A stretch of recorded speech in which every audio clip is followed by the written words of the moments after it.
Організація Об'єднаних Націй опублікувала новий запис у соціальних мережах, а точніше у соціальній мережі X, але замість хвалебних коментарів нарвалася на негатив від передплатників і гостей сторінки. Якщо можемо зараз бачити цей допис, покажемо. Але річ у тім, що ООН знову публічно відзвітувала про святкування Дня російської мови 6 червня.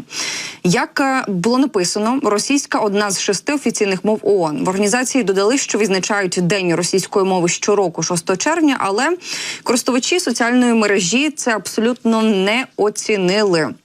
Ба більше, попри повномасштабне вторгнення Росії в Україну, ООН закликала підписуватися людей на російськомовну сторінку, щоб стежити за оновленням російської мови. Коментатори в одностайному пориві взялися критикувати установу.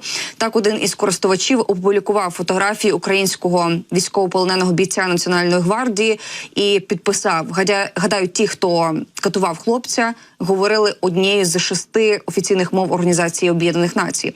Бурхливо відреагував на публікацію і народний депутат України Роман Грищук, який у своєму коментарі використовував міцне слівце. Ще один коментатор нагадав, що рік тому Росія навмисне підірвала Каховську гідроелектростанцію, що обернулося екологічною катастрофою, і написав: і все ж ООН вирішує, що в цей день доречно святкувати російську мову. Цікаво, чи є межа знущанням, які здатна винести Організація Об'єднаних Націй. Цікаво, що темою наступної своєї публікації в ООН вирішило брати підрив Каховської ГЕС.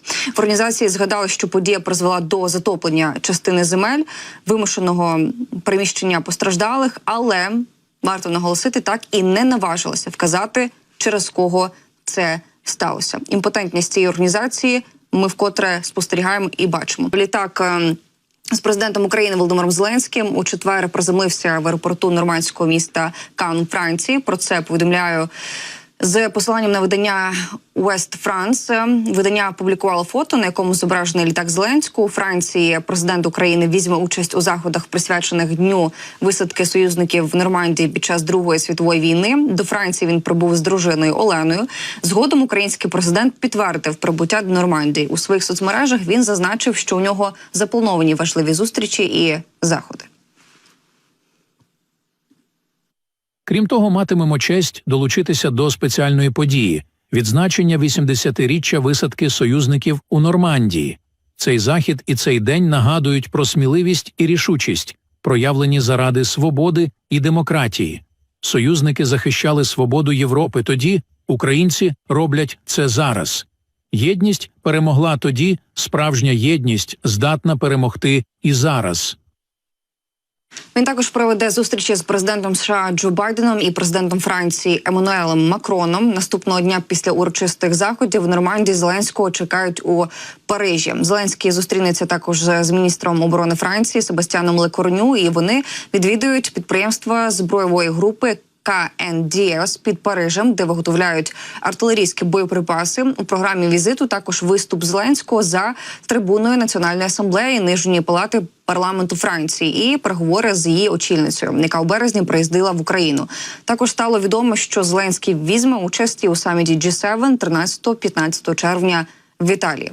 І Сполучені Штати Америки та партнери продовжуватимуть допомагати Україні у боротьбі з російською агресією. Інакше країна буде поневолена і вся Європа опиниться під загрозою. Про це заявив президент США Джо Байден у промові на відзначенні 80-ї річниці висадки союзників у Нормандії.